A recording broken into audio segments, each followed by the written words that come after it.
사랑하는 여러분, 한 주간 무더운 가운데 잘 지내셨습니까? 날씨가 정말 많이 덥습니다. 연일 불볕되는 이 유례없는 더위를 저희들이 맞이하고 있습니다.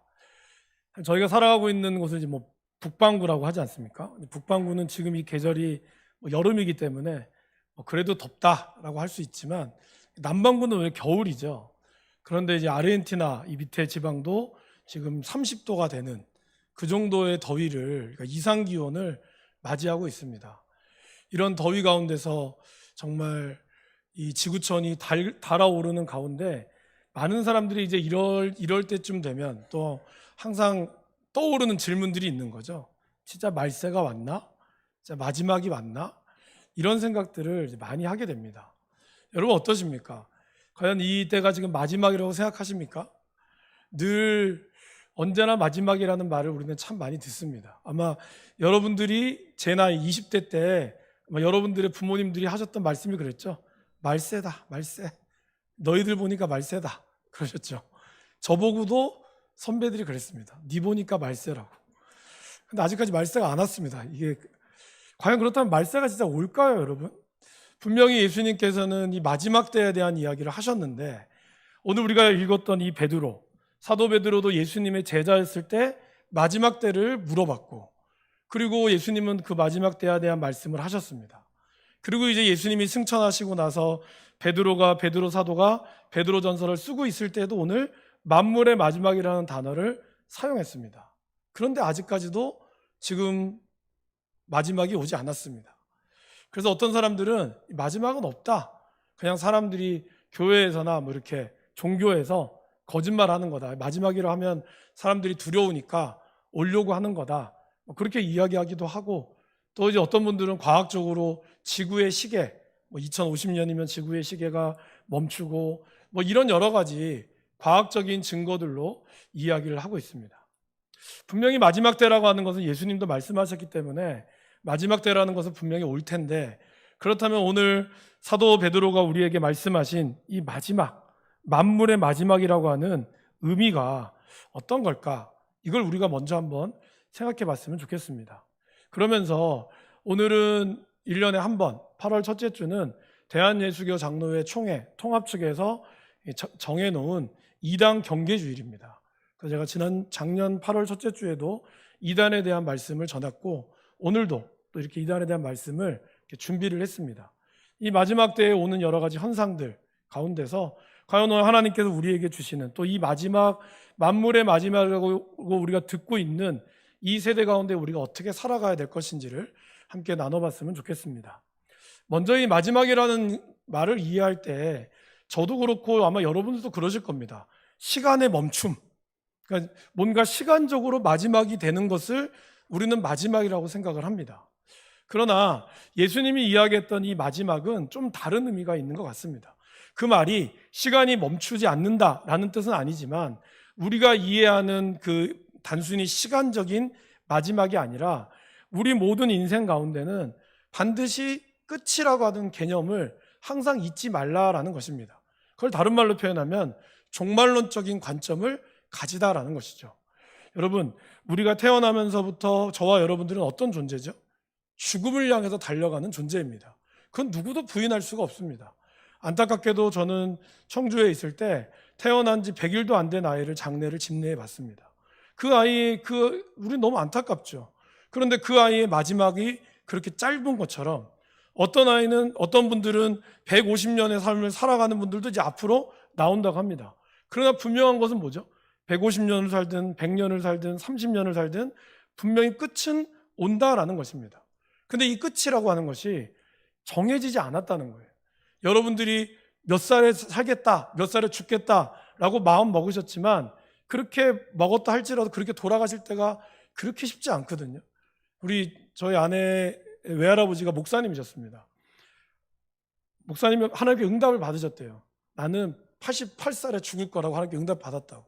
81세에 돌아가셨습니다. 의아해져. 기도를 워낙 많이 하시는 분이니까. 그러니까 우리의 인생의 운명이라는 것이 잘 알지 못해요. 그래서 예수님도 도적같이 온다라고 말씀하셨습니다. 그래서 여기서 얘기하는 말씀의 만물의 마지막이라고 하는 개념은 누군가 끝이 반드시 온다라는 생각을 항상 잊지 말라라는 것입니다. 여러분, 오늘이 지나면 내일이 오죠. 그러나 내일이 오면 오늘은 없어지는 겁니다. 그죠? 그렇다면 오늘의 관점에서 보면 오늘은 마지막이에요. 그렇죠? 어폐가 있는 것 같지만 여러분들이 아무리 내일이 있고 모레가 있다 할지라도 그 내일과 모레는 오늘과는 또 다른 날입니다. 날은 연결되어 있는 것 같지만 여러분들에게 한번 선택하고 여러분들이 지나갔던 이 시간들은 내일이 지나면 다시 오늘을 붙잡을 수 없는 것이 바로 이 마지막이라는 의미 중에 하나다라는 것입니다. 그러게 저와 여러분들은 인생을 살아가면서 오늘이 언제나 다시 돌아올 수 없는 이 날을 우리가 귀하게 여기는 것이 중요하다라는 것입니다. 그런 관점에서 이 만물의 마지막, 저와 여러분들에게도 늘 매일매일 하루의 하루가 가까이 옴을 우리가 기억할 필요가 있다라는 것입니다. 그렇다면 이러한 만물의 마지막이 가까워왔을 때 사도 베드로가 오늘 우리에게 권면하고 있는 내용은 무엇일까요? 첫 번째는 정신을 차려야 한다라는 것입니다. 우리가 정신을 차리지 않으면 안 된다라는 것이죠. 베드로가 예수님의 제자였을 때 제자들이 예수님께 물었던 게 뭐였습니까? 마지막이 어떨 것 같습니까? 마지막이 언제 올까요? 라는 질문을 던졌어요. 근데 그때 예수님께서는 마지막이 언제다라는 말씀을 하지 않고 가장 첫 번째 하셨던 말씀이 바로 미혹되지 말라라는 말씀을 하셨어요. 그러니까 만물의 마지막이 언제인지는 너희가 알 필요 없지만 많은 사람들이 우리를 미혹한다라고 이야기합니다. 어떻게 미혹할까요? 자기 자신이 그리스도라고 메시아라고 사람들을 미혹한다라고 말씀하십니다. 그러면서 그 뒤를 이어서 예수님은 난리와 난리의 소문이 있을 것이고 그리고 민족과 인종적인 갈등이 있을 것이고 그에 따라서 자연적인 재앙, 기근과 지진들이 계속해서 올 것임을 말씀하고 있습니다. 어떻게 보면 지금 우리와 더 비슷하죠. 그죠? 계속적으로 오는 어떤 갈등들 그리고 자연적인 재앙들이 있습니다. 어느 한 지역은 비가 너무 많이 와서 잠기고 어느 한 지역은 너무 비가 오지 않아서 그리고 폭염으로 인하여 사람들이 쓰러지고 있습니다. 이러한 것들을 보면서 우리들은 정말 마지막을 두려워하고 있지만 예수님은 그 다음에 이렇게 말씀하셨습니다. 염려하지 말고 두려워하지 말라. 그 말은 뭘까요? 오늘 우리가 할 수 있는 것을 잘 감당하라라는 것입니다. 정신을 차린다는 것은 그냥 단순히 정신줄 놓지 않는 그런 개념은 좀 더 나가면 결국 우리의 본질을 붙잡으라라는 것입니다. 여러분 사람이 이렇게 쓰러졌을 때 우리가 정신 차려봐 하면은 질문을 뭐 하죠? 3 더하기 4는 뭐야? 이렇게 어려운 질문 별로 안 합니다. 뭐 합니까? 여기 어디야?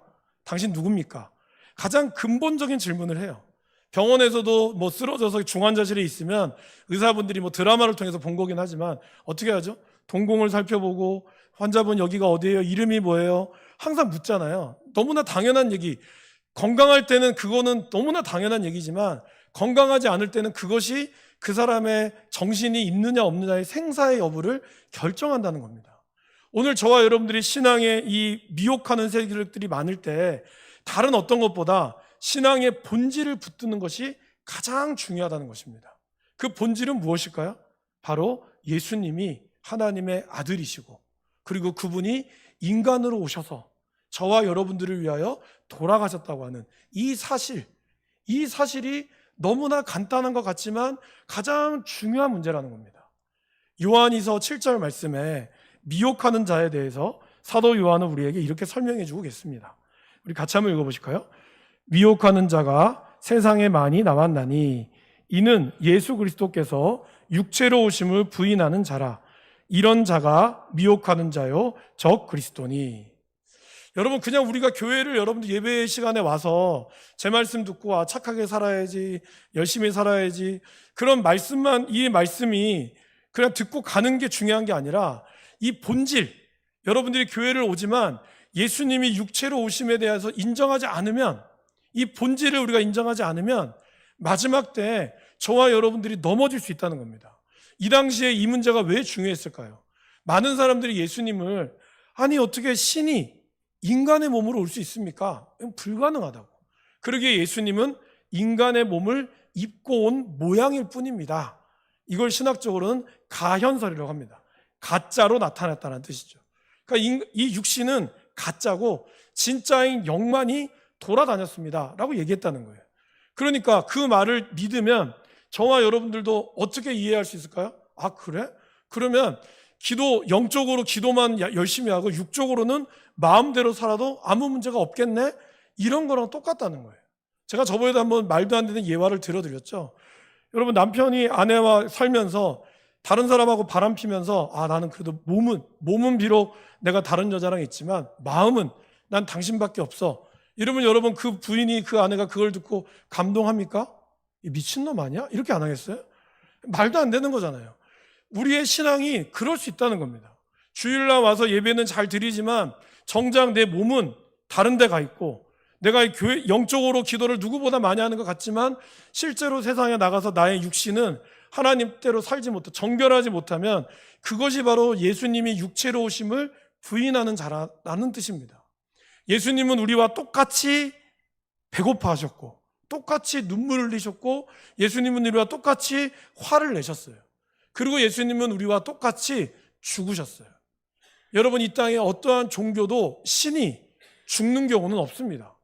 그것이 바로 종교가 이야기하는 모습이죠.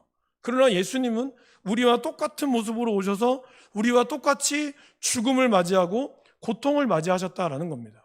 이 사실을 우리가 분명히 믿을 때 그분의 부활하심, 그분의 살아계시고 우리를 위하여 이 땅 가운데서 죄와 사망의 권세를 이기셨다는 이 사실을 우리가 제대로 붙들어야 이 미혹하는 세상에서 우리가 흔들리지 않게 될 것이다 라는 것입니다. 또한 진리는 변하지 않습니다. 2000년부터, 아니 구약 성경이 쓰여졌을 때, 예수님이 오셨을 때부터, 오시기 전부터 이미 하나님의 말씀은 변함이 없으셨어요. 그러나 여러분, 이단들은 어떻죠? 이단은 교리가 자꾸 변합니다. 지난번에 우리 탁지일 교수님이 오셔서 오후 예배 때 이단에 대한 이야기를 하셨는데, 지금 이제 가장 많이 떠오르는 이단, 여러분들이 알고 있는 신천지보다 사실은 더 암묵적으로는 더 많은 숫자를 유지하고 있는 이단이 있습니다. 어딜까요? 바로 안상홍이죠. 하나님의 교회라고 하는 안상홍. 남천동에도 거기가 아마 그 본산이라고 하죠. 부산에서 시작한. 근데 거기에 있는 숫자가 33만 명이 됩니다. 이 분당이 엄청 큰 게 하나 있거든요. 근데 그 사람들이 가장 처음 했던 교리는, 이단들은 거의 교리가 거의 비슷해요. 첫 번째는 뭐죠? 종말. 예수님이 오신다. 다시 오신다. 그리고 14만 4천 명이 구원을 받을 것이다.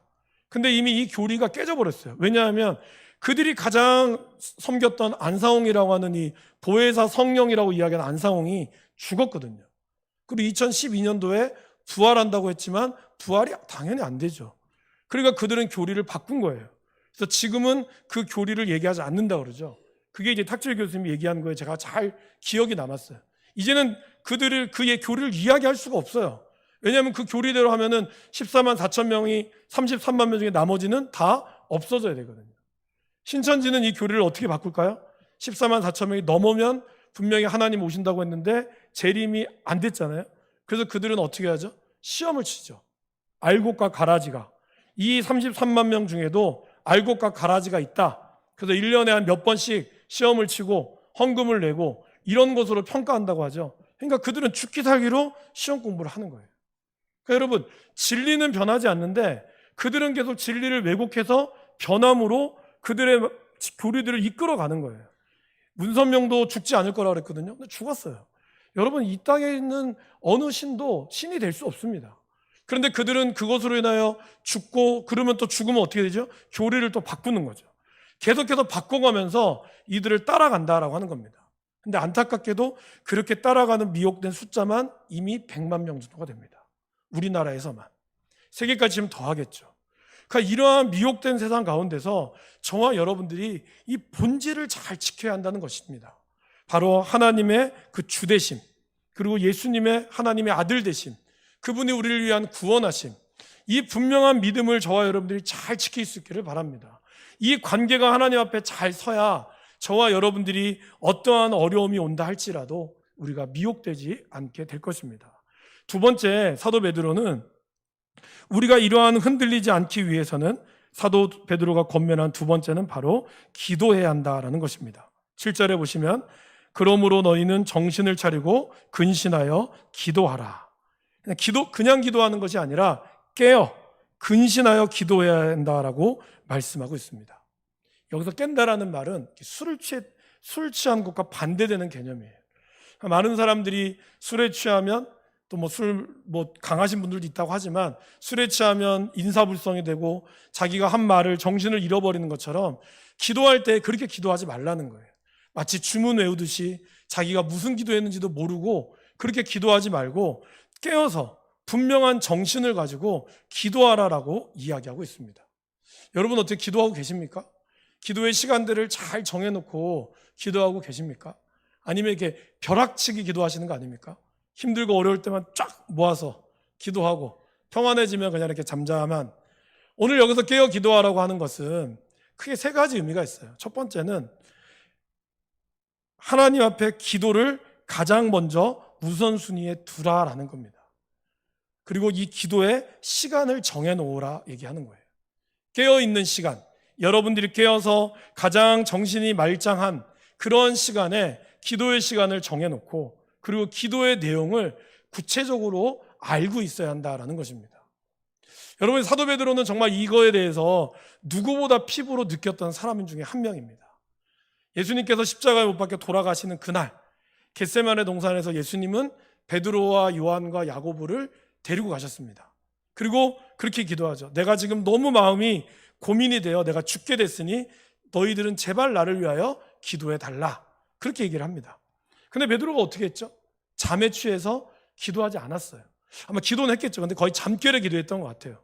예수님이 겟세마네 동산에서 간절히 기도하시고 1시간 동안 기도하시고 돌아와서 보니까 제자들이 자고 있고 또 깨워서 또 예수님이 기도하고 와서 보니까 또 자고 있고. 그래서 예수님이 뭐라고 그러시죠? 시험에 들지 않게 깨어 기도하라. 마음에는 원이로되 육신이 약하도다라는 말을 하셨습니다. 아마 이 말을 베드로는 누구보다 기억하고 있을 겁니다. 왜냐하면 잠에 취했던 베드로는 그 이후에 자기가 예수님을 절대로 버리지 않겠다고 그렇게 이야기했지만 결국 예수님의 예언대로 그는 3번 부인하고 말았습니다. 그는 아마 내가 깨어 기도하지 못함으로 인하여 내가 했던 그 말이 정말 부인하고 마는 그러한 모습이 되었구나라는 것을 누구보다 잘 알고 있었다라는 것입니다. 이제 베드로가 살았던 시대는 네로 황제가 로마를 통치하고 있었고, 네로 황제는 여러분 아시다시피 로마에 불을 질러서 사람들의 분노를 샀죠. 그리고 그 분노를 잠재우기 위해서 그리스도인들이 이 불을 질렀다라고 소문을 냅니다. 그로 인하여 네로 황제의 박해가 로마인들의 모든 전 시민들이 그들의 화를 그리스도인들에게 돌리는 어마어마한 박해가 일어났습니다. 이때 베드로 전서가 쓰여졌거든요. 그러니까 베드로는 알고 있었어요. 이 유혹의 때 더더군다나 수많은 이단들이 자기가 하나님이고 그리고 그리스도인들이 너무나 이상한 삶을 그들이 보기에 너무나 이상한 삶을 살았기 때문에 그들의 모습을 힘들어했다는 것입니다. 이럴 때 오늘 베드로가 생각했던 건 바로 성도들이 깨어 기도하지 않을 때 극한 유혹에 직면하게 되면 얼마나 연약해질 수 있는가, 이거를 그는 경험적으로 알고 있었다라는 것입니다. 그래서 그는 깨어 기도하라라고 얘기했던 거예요. 깨어서 하나님 먼저 가장 삶의 우선순위를 기도로 둘 것이고 그리고 기도의 시간들을 규칙적으로 정하라라는 것입니다. 제가 여러분 다이어트에 대한 얘기를 몇 번 드렸죠. 다이어트 하면 선생님들이 항상 하는 공통적인 얘기, 정해진 시간에 식사를 하시고 그리고 항상 규칙적인 운동, 늘 그걸 얘기합니다. 근데 영적인 것도 마찬가지입니다, 여러분. 우리가 영적인 신앙생활의 건강함도 내가 얼마나 정해진 시간에 하나님과 나와의 만나는 시간을 정해서 새벽이면 새벽, 점심이면 점심, 저녁이면 저녁, 아니면 어떤 시간이든 여러분들이 기도할 수 있는, 여러분들이 정말 가장 기도하기 좋은 시간과 장소들을 정하여 기도를 꾸준하게 하는 것입니다. 그것이 5분이 됐든 10분이 됐든 아니면 정말 1분이 됐든 그 꾸준한 시간에 맞춰서 영의 양식을 먹고 기도하는 것, 이것이 바로 깨어 기도하는 모습을 이야기하고 있습니다. 기도 따로 또한 삶 따로가 아니라 기도의 고백대로 내가 삶이 따라가야죠. 여러분, 우리는 간절히 교회에서 뜨겁게 기도합니다. 하나님 사랑하게 해주시고 용서해 달라고 용서해 주시고 이렇게 기도하면서 정작 세상에 나가서는 기도를 다 까먹고 있어요. 까먹고 다시 내 정신대로 살아가려고 하고 있다는 것이죠. 기도는 우리가 제대로 기도하면 하나님이 우리를 변화시키는 것을 우리는 경험할 수밖에 없습니다. 그냥 단순히 내가 기도를 많이 한 거에 위로하고, 그리고 내가 기도를 오래 한 거에 내 자부심이 아니라 정말 내가 하나님의 뜻대로 하는 기도, 주님이 원하시는 기도의 음성을 듣고 그분의 기도의 말씀에 가면 하나님이 우리의 삶을 변화시켜 주시고 그 안에 놀라운 능력이 발휘하게 된다라는 것입니다.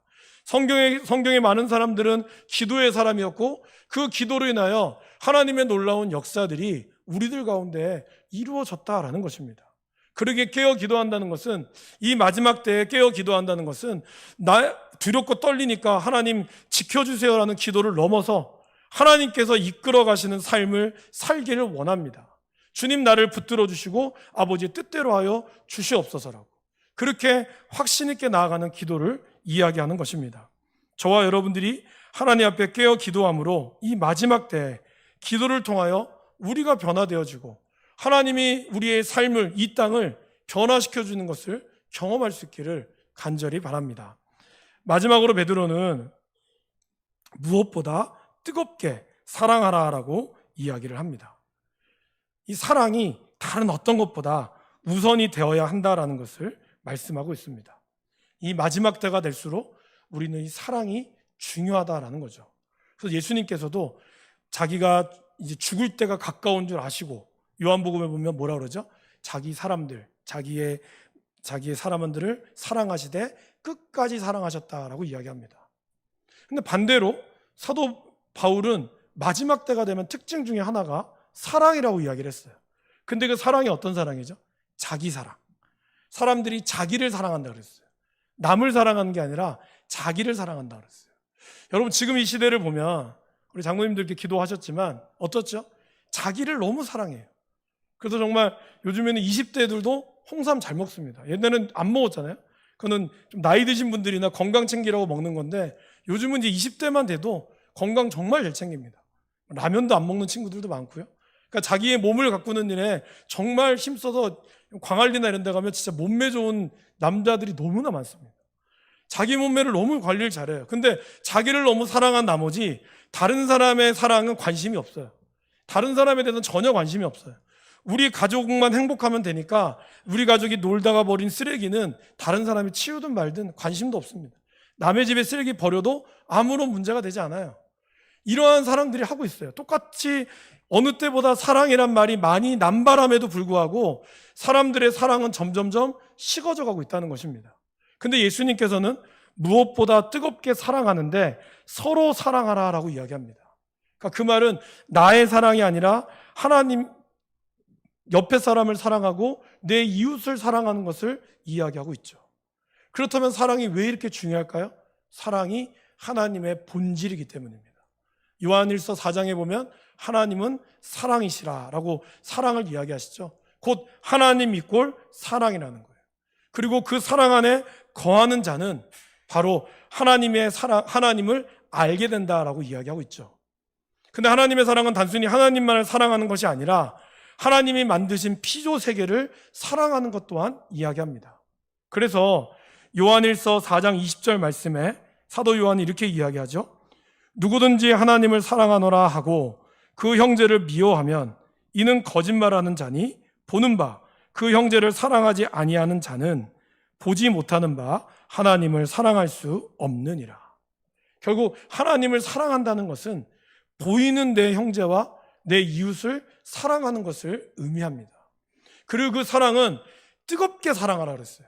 뜨겁게 사랑한다는 말은 뭘까요? 젊은이들이 막 서로 손잡고 뜨거운 그런 거를 이야기하는 사랑이 아니라, 여기서 뜨겁게는 두 가지 의미가 있습니다. 첫 번째는 아주 오래 지속되는 그러한 헬라어의 단어의 뜻이 있어요.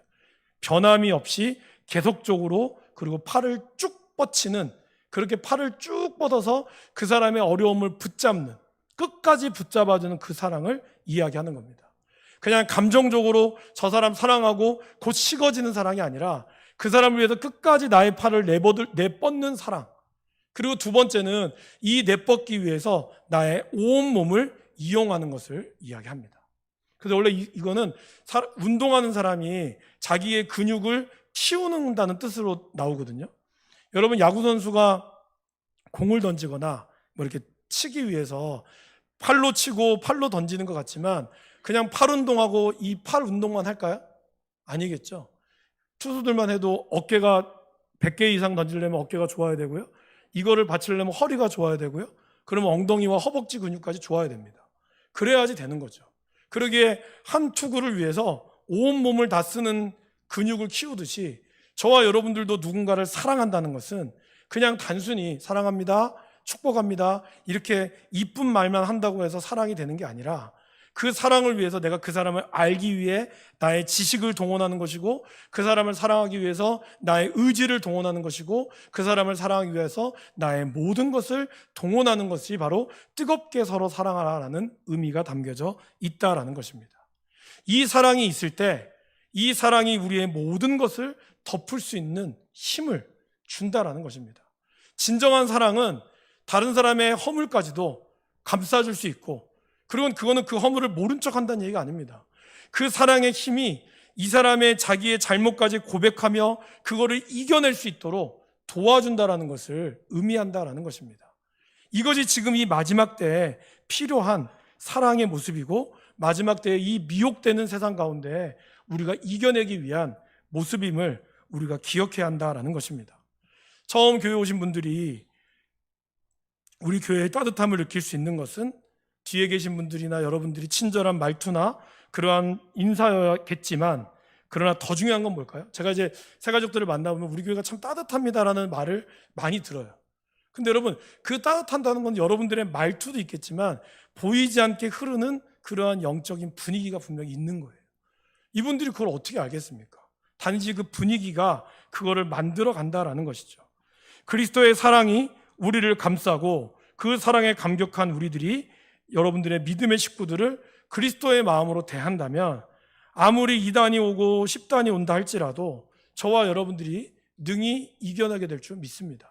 주의 그 사랑이 이 미혹의 때에 마음을 우리가 다 잡고 말씀을 의지하며 기도할 수 있기를 원합니다. 그리고 성도들 간에도 서로 뜨겁게 그냥 한번 베푸는 그러한 그냥 보여주기 위한 친절이 아니라 서로 기도함으로 뜨겁게 사랑할 수 있는 그 은혜의 모습이 우리들 가운데 있기를 주님의 이름으로 간절히 소원합니다. 함께 기도하겠습니다.